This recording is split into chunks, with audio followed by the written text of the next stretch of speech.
Hello everyone, good morning. আজকের ভিডিওটা অনেকটা ইন্টারেস্টিং হতে চলেছে, কারণ কি আমি যাচ্ছি কি বহু দিন পর বেড়াতে। তো আমি ঘুম থেকে উঠে পড়েছি আর এখন বাজে হচ্ছে 5:20।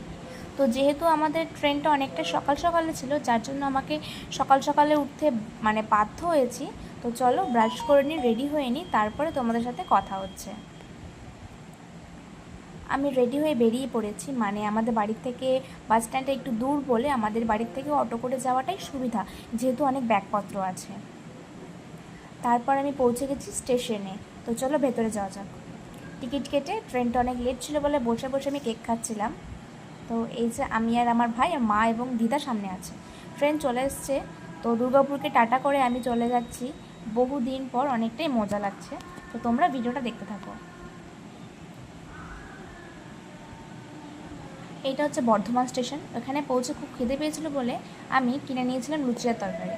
তো ওখান থেকে পার হয়ে অনেকটা পথে চলে এসেছি। এটা হচ্ছে পান্ডুয়া স্টেশন। তো চলো যাওয়া যাক। ফাইনালি আমি নৈহাটিতে পৌঁছে গেছি এবং এর পরের ট্রেনটা অনেকটা দেরিতে, তাই আমার অনেক খিদে পেয়েছে, তাই খেয়ে নিই। তো দোকান থেকে আমি এটা কিনে নিলাম। তো তারপরে আমি যেখানে আসার কথা, মানে আমার মায়ের মামা বাড়িতে পৌঁছে গেছি কীর্তন উপলক্ষে। তো চলো কীর্তনের দিকে যাওয়া যাক। ওই যে সামনে আমার মা আর ভাই রয়েছে। তো চলো আমি কীর্তনে যাই এবং তোমরা ভিডিওটা দেখতে থাকো।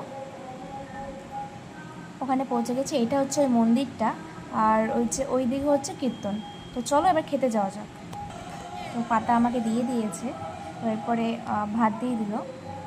ভাত, ডাল আর একটা তরকারি ছিল। যাই হোক, আজকের ভিডিওটা এই পর্যন্ত। যদি লং ভিডিওর প্রয়োজন হয় অবশ্যই বলবে। Tata, bye bye.